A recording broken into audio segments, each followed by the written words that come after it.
If you're hearing this, it means someone ignored the warning on the envelope. Do not open under light. My name is Alvaro Mendoza, geologist for the Atlas expedition. They promised gold. We found silence.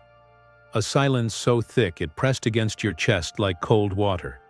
We descended through a fissure that appeared on no map, following coordinates scribbled on a half-burnt page. 4 days of rope, dripping stone, and the childish hope that the mountain tolerated us out of pity. On the 5th day, we heard an impossible sound, our footsteps arriving before our boots touched the ground. An echo in reverse. The chamber opened after a narrow corridor, a stone throat breathing frost. At its center lay a lake that looked like glass inhaling. I dimmed my lantern to its lowest beam. The water accepted the light and returned it. Not brighter, not dimmer, but more patient. Rui laughed first. "Distilled water of the gods," he said. Claudia whispered, "Quiet." And the silence obeyed. I knelt beside the edge with my microphone. The noise indicator went flat, as if I were recording the absence of existence. I saw my reflection, my face, my lantern, the Atlas patch on my suit. Then, for a moment too brief to name, my reflection breathed before I did. I rewound the tape, replayed. I breathed. It breathed too. I blinked. It didn't. It just watched, pretending to forget. Javier muttered a prayer he'd learned from his grandmother. When he lifted his head, his reflection was smiling. He wasn't. You'll think hallucination, fatigue, carbon dioxide, tricks of light. We did too. I scribbled hypotheses in a shaking hand. Viscosity anomaly, refractive irregularity, subterranean air pocket. Science negotiates with the abyss by naming it. And the abyss, being polite, answered. "Alvaro? That's what the tape captures at 0712. My voice coming from the lake, calling me before I spoke. The waveform was identical to mine, not echo, intention. Claudia gripped my wrist. "We found the gold," she whispered. "It's just not metal." Rui tossed a coin. It hit the surface and stopped, as if gravity lost authority here. Below it, the reflected coin didn't fall. It hovered, suspended between Javier's unreal smile and the watermouth that knew my name. The protocol said to retreat. Curiosity said the protocol was a painted fence. We stayed. Of course we stayed. Because that silence promised something. To return what the earth had taken.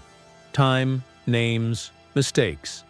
If you keep listening, you'll hear our steps catalogued, our errors captioned, and proof that the surface is only the first mirror. But before that, remember this. When the water decides to look back, don't move, don't answer, don't confirm you're you. That's how it began. The expedition that never came back. And this is the last moment where you still have a choice. The next voice might not be yours. They told us we'd be tracing the route of the lost Inca veins, shafts abandoned centuries ago when the mountain sealed itself. Atlas's funding memo called it Operation Pachamama. For me, it was just another hole in the world to measure, another salary to wire home. I'd mapped craters, crawled lava tubes, spent weeks cataloging humidity and limestone resonance. Nothing felt different until the helicopter's shadow touched the ridge and the wind died, as if we'd entered a vault that didn't want witnesses. The pilot refused to cut the engine completely. 15 minutes, he shouted. After that, the weather eats people. We laughed then. 5 figures in orange suits against grey stone, carrying enough equipment to dig up a small city. Rui, ever the optimist, planted a flag and filmed our arrival on his Super 8. Claudia made a note of the barometric pressure. Javier kissed a medal under his collar. I switched on the tape recorder and said, "Atlas Expedition Site 1, coordinates verified." The tape hissed like the mountain exhaling. By nightfall, the wind changed direction 6 times. Every gust carried dust that glowed under the lamp, fine as powdered glass. Rui said it was volcanic silica. I said it looked like ground bone. Either way, we stopped talking after a while because our own voices came back slower than we spoke them, warped, stretched, reluctant. Echo should return faster in thin air. Instead it lagged, like something listening first, choosing how to answer. We started the descent before sunrise. The entrance was a cleft barely wider than our packs, framed by roots fossilized into the stone. Javier volunteered to go first, muttering prayers between metal clanks of the rope. His light disappeared within seconds.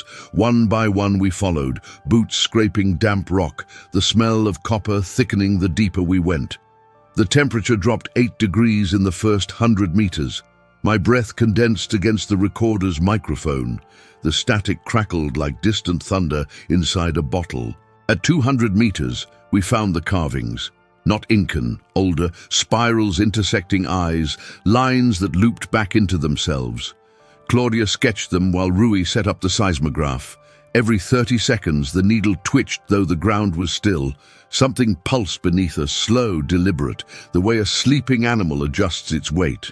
We camped on a ledge, overlooking a drop so black, the beam from my lantern folded inward and vanished.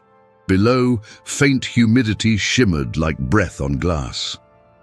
The sound returned, a drip without echo, the constant pulse again. I wrote, heartbeat or resonance, in the log and closed it quickly because the paper seemed to tremble. Javier woke everyone before dawn. Listen, he said. A tone low and continuous filled the tunnel, almost inaudible yet physical, pressing against the ribs.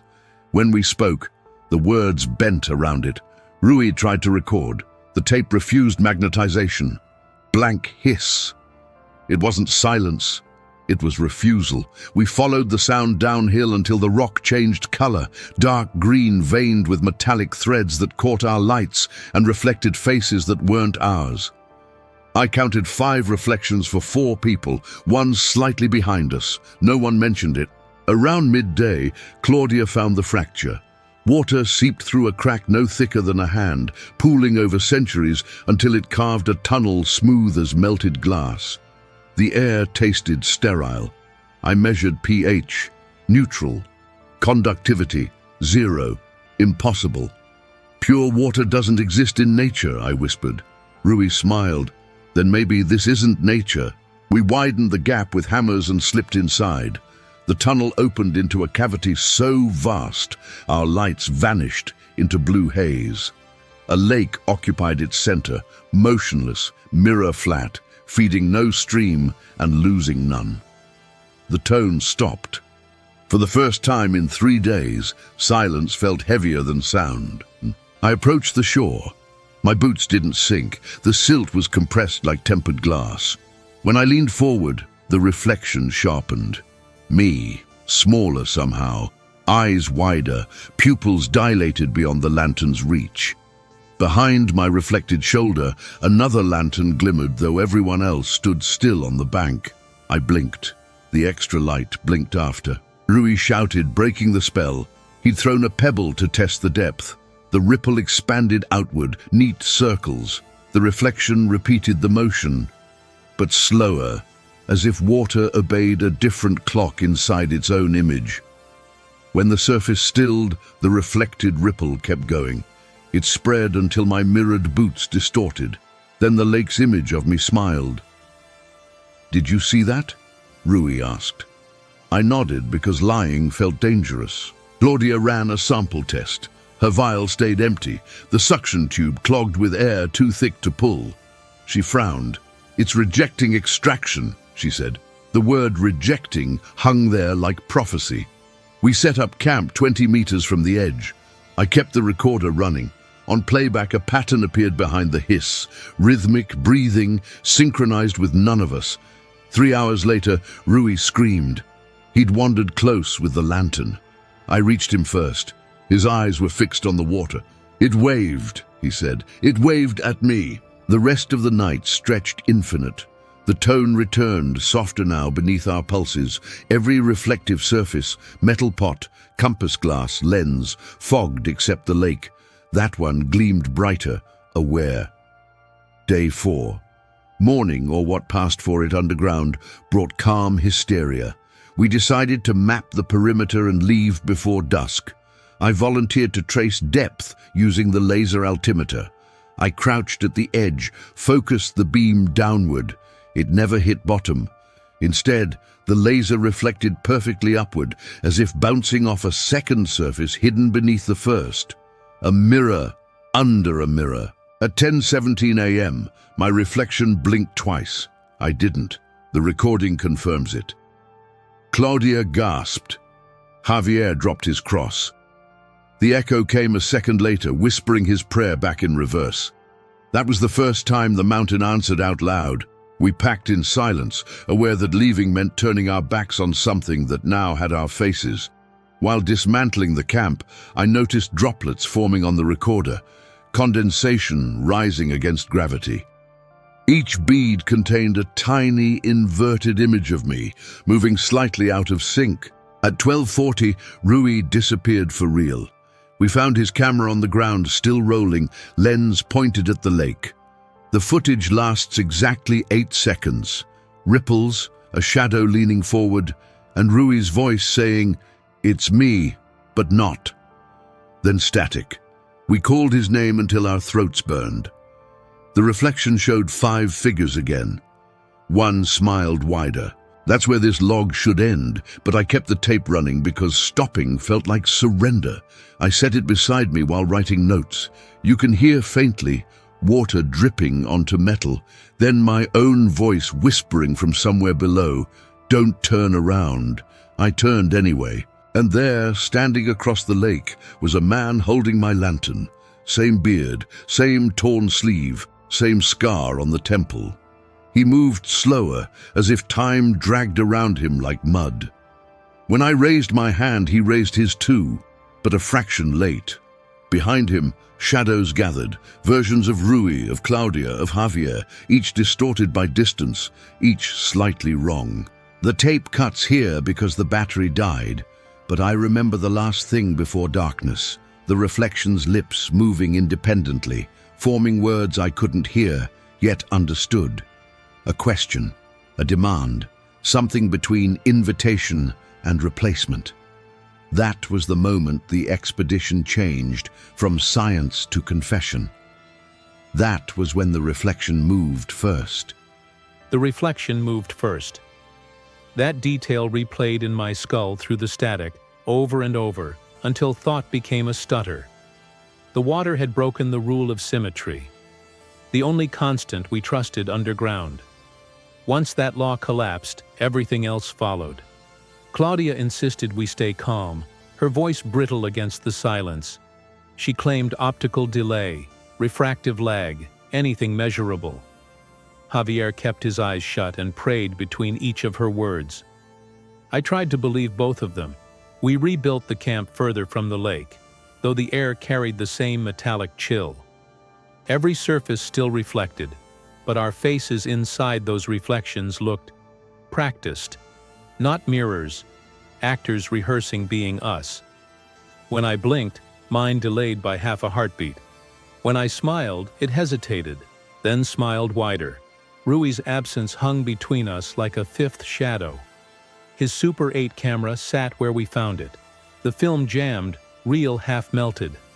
Claudia cleaned it, whispering, "We owe him proof." The moment she pressed play, the projector spat light on the cavern wall, and Rui's last frame flickered to life. His own reflection rising from the lake behind him, reaching upward like a drowning man begging for air. Then the reel burned through. We argued about leaving. The tunnel we entered from had changed. Narrower, its edges soft as wax. When we shined the beam up, condensation fell like rain, and the walls gleamed with a faint shimmer, as if covered in diluted mercury. Javier said the mountain was digesting us. Claudia called him hysterical. I called it plausible. I tried to record another log, but the tape played back words I hadn't said. My voice, calm, deliberate, older. The reflection learns through imitation. Soon it won't need mirrors. I shut the recorder off, heart hammering. The others hadn't heard. I didn't tell them. Exploration resumed. A ritual to prove control. We circled the lake clockwise, marking chalk symbols every 10 meters. After the 7th mark, the first vanished. The wall where we drew it had shifted, now slick with moisture. The smell of ozone filled the chamber.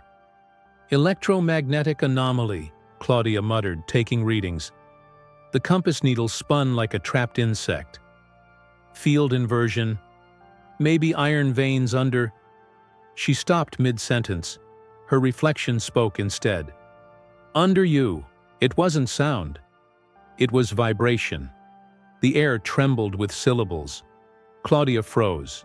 The reflection of her mouth kept moving, whispering faster, words folding into each other until it became a hiss. Javier dragged her away, cross clutched to his chest. The cross's reflection turned upside down. We didn't talk for a long time after that. Lunch, or what passed for it, was rationed silence. We chewed without appetite, each pretending to taste something that proved we were still real. Then, from the far side of the lake, ripples formed again. Deliberate, spaced like breathing. Claudia swore she hadn't thrown anything. I counted the intervals, 9 seconds between each swell. The same rhythm as a heartbeat slowed by fear. I leaned over the recorder. Unknown activity continues, I said softly. The lake answered, continues. Perfect mimicry. The same pitch, same breath length. The waveform would later show both voices identical. Layered, impossible to separate. Javier begged us to leave. Please, Alvaro, he said. This place baptizes with mirrors. His hands trembled so violently the flashlight beam jittered across the rock. It caught movement on the opposite shore. Another light, matching our rhythm. Someone over there was waving a lantern, but we were the only ones left. We approached the other side. Every step closer, the mirrored figures grew clearer. 3 of them, spaced like us. I lifted my lantern. My reflection raised his. Javier muttered prayers.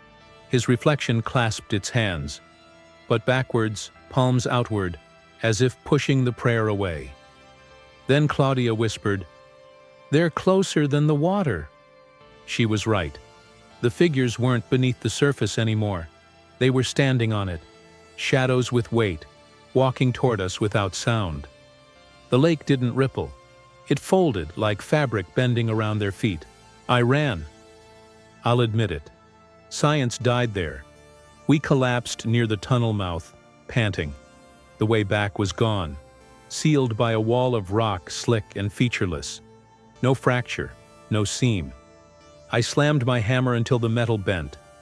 Nothing. Behind us, the light from the cavern pulsed once, as if something exhaled. Claudia began laughing, high and sharp. "You wanted proof," she said, pointing at me. "Now you are the experiment." She dropped her camera into the water. The splash echoed 3 times, each louder than the last, though the water barely moved. When she turned to me, her pupils were pale gray. The same hue as the lake. The reflections didn't need us anymore. They stood along the shore, watching, motionless. Occasionally, one tilted its head as if listening to a voice we couldn't hear. When Javier tried to recite scripture, his reflection began mouthing the same verses ahead of him, skipping words, predicting. He stopped. The reflection didn't. I closed my eyes. The darkness behind my lids shimmered. I realized the lake wasn't reflecting light. It was copying thought. Every image we held in our minds, it learned. Claudia approached it again, calm now. "If it's conscious," she whispered, "we can communicate." "Don't," I begged. She smiled, stepped onto the surface, and it held her. 1 foot, then another. She looked back, triumphant. "See? It responds to confidence." The second step swallowed her up to the knees. Then the reflection rose to meet her, arms reaching, face identical. When it embraced her, both forms became one ripple, then nothing. The air smelled like iron and lilac. Only Javier and I remained. We sat against the stone wall, counting our breaths, afraid of running out of ourselves. His cross was gone. He said it fell into the lake, but I saw it slip from his reflection's hand instead. I recorded until the tape ended. In the final seconds, a new sound appeared. Footsteps behind the microphone, matching mine, but recorded from inside the device. That's not possible. Recorders don't echo from within. Then, softly, my own voice again. The second echo begins when you stop believing you're the first. I dropped the recorder. Javier screamed. The lake glowed like a heartbeat visible through skin. In its surface, Rui, Claudia, and the others stood side by side, perfectly still. Their reflections behind them, empty. The camera caught it all until the film ran out. The last frame shows me kneeling, reaching toward the water. The next frame is blank. If you find this tape, play it only once. Because after the first echo, there's always a second. And the second never ends. When people go missing underground, they don't leave ghosts, they leave equations. Mass, time, density, all the constants remain. But one variable disappears, and everything collapses. That's what I told myself when Claudia's reflection swallowed her whole. I woke to the sound of dripping that didn't exist. Each drop struck somewhere inside my head, rhythm perfect, unchanging. My flashlight was dead, yet the cavern pulsed with its own light. Faint, greenish, emanating from the water itself. Javier slept beside me, muttering the same phrase over and over in his dreams. It wasn't her. It smiled first. I forced my hand to write. Notes were proof. Proof was sanity. Observation 1. Luminescence increasing. Source unidentified. Observation 2. Reflection distortion ratio 1.03x. Hypothesis environmental mimicry, not optical. Cognitive. The pen slipped halfway through. The ink bled upward against gravity. I laughed. Then I stopped because I wasn't the one laughing. It came from behind me. The sound of my own laughter, practiced, improving. When I turned, the water was still. But I swear my reflection's shoulders were shaking, as if finishing the joke I hadn't told yet. Javier refused to eat. He said food doesn't belong here. He kept his eyes closed, tracing crosses in the air that glowed briefly before fading. The reflections copied the gestures, but mirrored backward, anti-crosses carved in light. When I called his name, he whispered, "If you answer yourself here, you stop being singular." I checked the recorder. It still worked. I replayed the last few minutes. The tape had recorded 2 overlapping voices, mine and another slightly delayed, whispering the same words with different emphasis. My twin shadow narrating along. So I started testing. I asked a question into the lake. "What are you?" Silence. Then softly, "What are you?" The tone wasn't imitation anymore. It was understanding. It had learned conversation.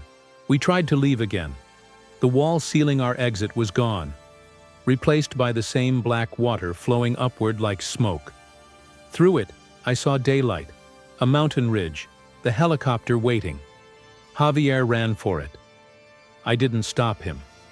He hit the surface and vanished halfway through, sliced vertically like 2 reels misaligned. For a moment I saw him standing there split, one side breathing, the other still. Then the halves swapped places and rejoined wrong. His eyes blinked out of sync. He turned toward me and smiled with someone else's mouth. "Alvaro," he said, "you were right. We're equations, and we solved ourselves." He stepped forward. The ground didn't exist beneath his feet. Each step left no sound, but the reflection under him lagged, arriving later, as if struggling to keep up. I backed away until my shoulders hit the cavern wall.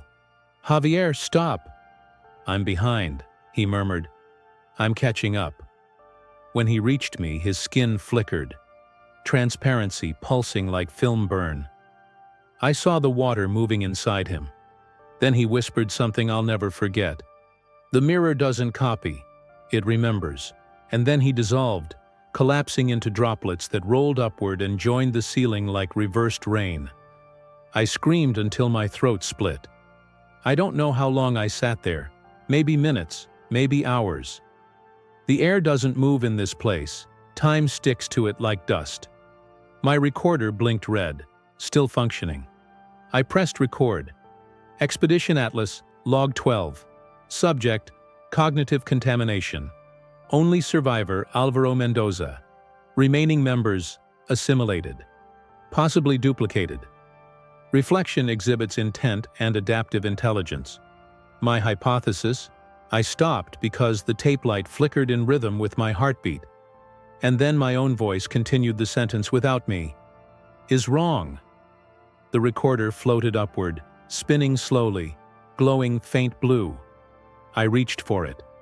The moment my fingers brushed the metal, every reflection in the cavern turned toward me.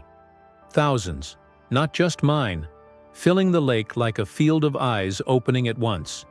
Each face was mine, aged differently, scarred differently, blinking at different speeds. That's when I understood. This wasn't a place reflecting us. This was where reflections were stored. Something moved beneath the surface, massive. The light bent inward, pulling shadows toward its center. The lake expanded, swallowing the ledge. I climbed higher, scraping nails raw against rock. From above, the surface formed shapes, concentric circles that rotated like gears. Each rotation showed a memory. Rui laughing, Claudia sketching, Javier praying. Then it showed me, still crouched at the edge, though I was climbing away. 2 Alvaros in one frame. The second one looked up and smiled. He raised his hand, and the motion rippled through the air around me, not the water. My body responded involuntarily, puppet-like. I realized the reflection was controlling the original. I was the copy now. I bit my tongue until blood spilled, forced my arm down, fought the imitation. For a moment the control broke. I stumbled backward, gasping, staring at the water. My reflection didn't mimic anymore. It watched, disappointed. Then it whispered, "You can't unreflect." I ran into the tunnels. The light followed. No matter how deep I went, the walls remained wet and mirrored, showing me running from infinite angles. Each reflection delayed by fractions of seconds, forming a wave of me. Thousands of selves repeating one after another like a chant. One tripped. I didn't. A few seconds later, I did, falling exactly where the mirrored version had. Causality reversed. I crawled, bleeding, until I reached the shaft where we'd first descended. The ropes were still there, swaying slowly. Yet the rope's shadows moved in the opposite direction. When I looked up, I saw daylight again. Or maybe it was memory light, replaying what I wished existed. I climbed anyway. Halfway up, hands grabbed my ankles. Cold, identical hands. My reflection from below, climbing faster. I kicked, screamed, pulled myself upward. Each kick hit flesh, my flesh. The more I fought, the more the tunnel shuddered as if the mountain disapproved of separation. Then a crack. Real rock breaking, echoing forever. I fell. When I woke, the lake was calm again. My recorder beside me, still blinking. I pressed play. The voice that came out wasn't mine anymore. It sounded like me, but clearer, confident, cured of fear. Subject stabilized, reflection replaced successfully. Surface breach in progress, file archived. Then a new voice, mechanical, neutral. Atlas confirms containment successful, expedition closed. The recorder clicked off. Atlas, the company, they already knew. I stared at my hands for a long time. The fingerprints didn't match. The scar on my left palm, gone. My reflection smiled on cue, obedient now, waiting for me to realize I wasn't me. Maybe this was the real expedition's purpose. Not to find gold, but to test transference. To let the mountain choose which version of us deserved to continue existing. The reflections weren't prisoners. We were. I turned the recorder back on one last time. My voice, or something using it, said, "To whoever finds this, when you look into still water and see yourself blink first, run. Because what's waiting isn't your reflection. It's your replacement." The light dimmed. The water sighed, satisfied. And somewhere above, thunder rolled like slow applause. That's the last sound the tape captured before static took over. The moment the third face opened its eyes, the first thing I noticed after the climb wasn't the light. It was the sound. Wind. Real, careless wind that didn't echo or answer back. I fell onto gravel, gasping, half-blind from the sun. Somewhere below, the mountain kept its silence, pretending it had never opened at all. I should have been grateful to be alive, but every breath felt rehearsed. The air smelled too pure, like a recording of air. My watch had stopped at the exact minute the recorder shut down inside the cavern. When I tapped the glass, my reflection blinked. Just once, then froze again. The helicopter wasn't there. No tracks, no footprints, no signal on the radio. Only the snow, unbroken, as if the expedition had been erased rather than lost. I whispered their names into the static. The static whispered them back. Down the ridge, a mining town slept in the valley. Smoke rose from chimneys. Dogs barked somewhere far off. Civilization looked ordinary, mercifully dull. I started walking. Each step left a mark. Each mark disappeared behind me before the next one landed. By the time I reached the outskirts, the wind had stopped. Children played soccer in the dust, yet none of them shouted. The ball struck the ground without sound. Only when I blinked did the noise return, delayed, mismatched, like the world buffering. A woman stared at me from a doorway. She asked if I was from the Atlas Company. I nodded. She crossed herself. "They came here before. No one came back." Her window reflected us both. Her reflection looked frightened. Mine looked patient. I found an old payphone outside the tavern. The receiver was warm, as if someone had just hung up. I dialed Atlas headquarters. A voice answered on the first ring.